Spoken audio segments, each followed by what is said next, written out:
అందరికీ హాయ్ అండి. ఇలా మసాలా పేస్ట్ చేసుకుని ఫ్రిడ్జ్లో పెట్టుకున్నామంటే వారం నుండి 10 రోజులు స్టాక్ ఉంటుంది.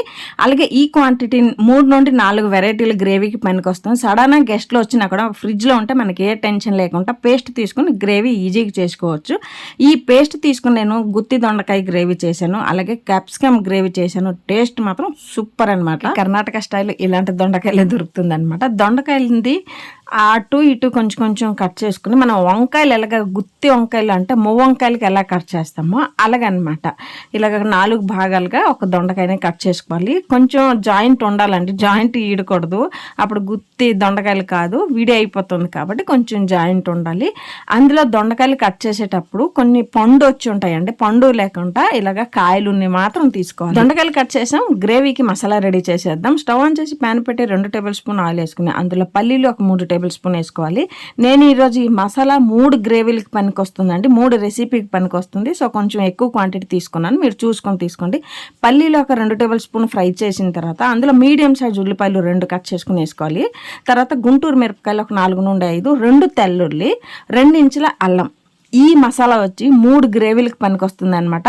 సో దానికోసమే నేను 3 క్వాంటిటీ వేసుకున్నాను. అరకప్పు కొబ్బరి ముక్కలు వేసుకోవాలి. అన్నీ కూడా మీడియం ఫ్లేమ్లో golden brown, light golden brown వచ్చినంత వరకు ఫ్రై చేసుకోవాలి. నువ్వులు ఒక 2 టేబుల్ స్పూన్ వేసుకుంటున్నాను. నువ్వులు వేసుకుంటే చాలా బాగుంటుంది. ఇలా మసాలా రెడీ చేసుకుని మనం ఫ్రిడ్జ్లో పెట్టామంటే ఒక 4-5 రోజులు స్మెల్ కాకుండా బాగుంటుంది. మనం ఎప్పుడైనా గ్రేవీ చేసినప్పుడు ఇలా చేసుకోవచ్చు. గుత్తి వంకాయ, గుత్తి పొట్లకాయ, గుత్తి దొండకాయలు, అంటే బంగాళదుంపల గ్రేవీ వేసినా కూడా చాలా బాగుంటుందండి. మసాలా రెడీ అయ్యి చల్లగా అవ్వడానికి వదిలిన తర్వాత డీప్ ఫ్రై కోసం అని కొంచెం ఆయిల్ వేసుకునేలాగా దొండకాయలని డీప్ ఫ్రై చేసుకోవాలి. దొండకాయలు వేసినప్పుడు లోన ములుగుతుంది, ఫ్రై అయిందంటే పైన తేలుతుంది. అలాంటప్పుడు మనం తీసుకోవచ్చు, ఈజీగా మనం కనిపెట్టవచ్చు అండి ఫ్రై అయిందో లేదో అనుకుని. చూడండి ఎంత బాగా కనిపిస్తుంది కదా. ఒక బ్యాచ్ అయింది, రెండో బ్యాచ్ కూడా అలాగే ఫ్రై చేసుకోవాలి. ఫ్రై చేసిన తర్వాత అన్నీ కూడా తీసుకొని ఇప్పుడు మసాలా చల్లగా అయిపోయింది కదా, మసాలా ఒక మిక్సీ జార్లో వేసుకోవాలి. తగినంత నీరు వేసుకుని కొంచెం కచ్చబిచ్చగా రుబ్బుకొని వచ్చిన తర్వాత అరగంట ముందే నేను 10 జీడిపప్పు గింజలు నానబెట్టి పెట్టింది, అలాగే 1/2 టేబుల్ స్పూన్ గసగసాలు నానబెట్టి పెట్టాను. వేసుకుని నీరు ఎక్కువ వేయకుండా ఇలా గట్టిగా గ్రైండ్ చేసుకుని వచ్చేద్దాం. ఎందుకంటారా, ఎక్కువ గ్రేవీ కాబట్టి మనం ఫ్రిడ్జ్లో ఒక వారం రోజులు పెట్టుకున్నా బాగుండాలంటే గట్టిగా ఉండాలి పేస్ట్. ఓకేనా. ఇప్పుడు స్టవ్ ఆన్ చేసి ప్యాన్ పెట్టి ఈ గ్రేవీ కొంచెం ఆయిల్ ఎక్కువ కాబట్టి 4 నుండి 5 టేబుల్ స్పూన్ ఆయిల్ వేసుకుని హోల్ గరం మసాలా కొంచెం వేసుకుని ఒక 2 నిమిషాలు ఫ్రై అయిన తర్వాత ఒక మీడియం సైజ్ ఉల్లిపాయ కట్ చేసుకుని వేసుకోవాలి. 4-5 పచ్చిమిరపకాయలు, ఒక 2 రెబ్బలు కరివేపాకు వేసుకుని ఇలా గోల్డెన్ బ్రౌన్ కలర్ వచ్చిన తర్వాత ఇందులో మనం మసాలా రెడీ చేసాం కదా, ఆ మసాలా ముద్ద వేసుకోవాలి. వేసుకున్న తర్వాత ఇందులో ఒక మీడియం సైజ్ టమాటాలు 4-5 ప్యూరీ చేసుకుని ఉంచుకున్నాను, అంటే ఒక 1/2 కేజీ లాగా ప్యూరీ చేశాను.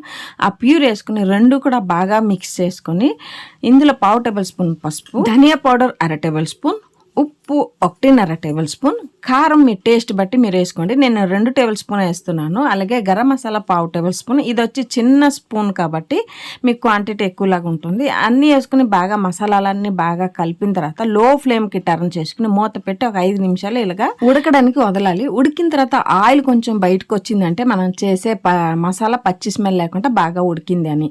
ఇందులో మనం ఫ్రై చేసిన దొండకాయ ముక్కలు వేసుకుని ఒకసారి కలిపి గ్రేవీకి ఎంత నీరు కావాలో అంత నీరు వేసుకుని మీడియం ఫ్లేమ్కి టర్న్ చేసుకుని 10 నిమిషాలు ఉడకడానికి వదలాలి. మధ్య మధ్యన మూత తీసి కలపాలండి, ఎందుకంటే గ్రేవీ థిక్గా ఉంటుంది కాబట్టి అడుగు మాడిపోకుండా చూసుకోండి.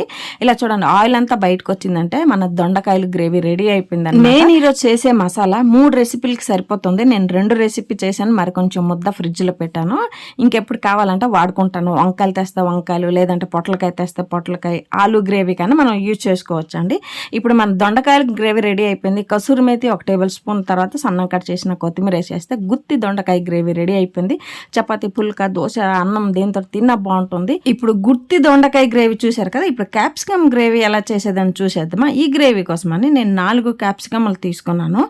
చూశారు కదా, ఒక్క మసాలా పేస్ట్ రెడీ చేసి పెట్టుకున్నామంటే 3 నుండి 4 గ్రేవీలు చేసుకోవచ్చు. అలాగే ఒక రోజు ముందు ప్రిపేర్ చేసి ఫ్రిడ్జ్లో పెట్టుకున్నామంటే నెక్స్ట్ రోజు గెస్ట్లు వచ్చినా మనకు టెన్షన్ లేకుండా ఆరాంగా అయిపోతాయి. క్యాప్సికమ్ ముక్కలు ఇలాగా స్లైసెస్లా కట్ చేసుకుంటే చాలా బాగుంటుంది. ఇప్పుడు స్టవ్ ఆన్ చేసి ప్యాన్ పెట్టి 2 నుండి 3 టేబుల్ స్పూన్ ఆయిల్ వేసుకుని అందులో జీలకర్ర, 1 తేజపత్రి, చెక్క మొక్క, మరాఠా మొగ్గ 2, యాలకి 2 లవంగాలు 4 వేసుకుని నూనెలో ఫ్రై చేసుకుంటే ఫ్లేవర్ బాగా వస్తుంది. ఇప్పుడు ఇందులో ఒక 2 పచ్చిమిరపకాయలు ఇలా పొడవు కట్ చేసుకుని వేసుకోవాలి. ఒక్క రెబ్బ కరివేపాకు, అలాగే మీడియం సైజ్ ఉల్లిపాయ ఒకటి ఇలా పెద్ద పెద్ద ముక్కలుగా కట్ చేసుకోవాలి. ఉల్లిపాయలు వేగంగా గోల్డెన్ బ్రౌన్ కలర్ రావాలంటే కొంచెం ఉప్పు వేసుకున్నామంటే వేగం ఫ్రై అయిపోతుంది. అందరికీ తెలుసు అండి, కాకపోతే చెప్పాలి కదా చెప్తున్నాను. ఇలా గోల్డెన్ బ్రౌన్ కలర్ ఉల్లిపాయలు వచ్చేసిందంటే ఇలాంటప్పుడు మనం మీడియం సైజ్ టమాటాలు ఒక 4 ప్యూరీ చేసి పెట్టాను. ఇది మాత్రం అప్పుడప్పుడే పేస్ట్ చేసుకుని వేసుకోండి. లేదు మనం టమాటో ప్యూరీ కూడా ఫ్రిడ్జ్లో పెట్టుకోవాలంటే వేరే మెథడ్ ఉంటుంది, నేను ఇంకొక వీడియోలో చెప్తాను. మనం మసాలా గ్రైండ్ చేసి పెట్టుకున్నాం కదా, 4 నుండి 5 టేబుల్ స్పూన్ మసాలా ముద్ద వేసి 2 కూడా బాగా కలిపి మూత పెట్టి ఒక 5 నిమిషాలు లో ఫ్లేమ్లో ఫ్రై అవ్వడానికి వదలాలి. మనం చేసే గ్రేవీ క్యాటరింగ్ లాగా టేస్ట్కి రావాలంటే 1 కప్పు పెరుగు, అందులో 1/2 టేబుల్ స్పూన్ పసుపు, 1/2 టేబుల్ స్పూన్ ధనియాలు, 1/2 table spoon garam masala, 2 table spoon కారం పౌడర్, 1 టేబుల్ స్పూన్ ఉప్పు, అంటే టేబుల్ స్పూన్ చిన్నగా ఉన్నది మీరు జాగ్రత్తగా చూసుకోండి. అన్నీ వేసిన తర్వాత పెరుగు ముక్కలు లేకుండా అన్ని మసాలాలు కూడా బాగా బీట్ చేసుకోవాలి. గుర్తుపెట్టుకోండి, ఎక్కడ కూడా పెరుగు చిన్న చిన్న ముక్కలు కూడా వండుకుంటా ఇలాగా బాగా ఇదైపోవాలి, పేస్ట్ లాగా అయిపోవాలన్నమాట. టమాటా ప్యూరీ మసాలా మనం వేసి 5 నిమిషాలు ఫ్రై చేయడానికి వదిలాం కదా, బాగా ఉడికిందండి. ఎలాంటప్పుడు మనం పెరుగు మసాలా బీట్ చేసింది వేసుకోవాలి. గుర్తుపెట్టుకోండి, పెరుగు పులుపు ఎక్కువ ఉండకూడదండి, మీడియం పులుగు ఉంటే చాలా ఎక్కువ పులుపు అయితే బాగోదు, డామినేట్ చేస్తుంది. ఇవి వేసుకొని బాగా ఒకసారి కలిపిన తర్వాత లో ఫ్లేమ్లో మూత పెట్టి 5 నుండి 8 నిమిషాలు బాగా ఉడకాలన్నమాట. ఉడికినప్పుడు ఇలాగా ఆయిల్ని సపరేట్ అవుతుంది కదా, అప్పుడు మసాలా ముద్ద బాగా ఉడికింది, పచ్చి స్మెల్ లేకుండా అన్నీ కూడా బాగా ఉడికింది అని అర్థం.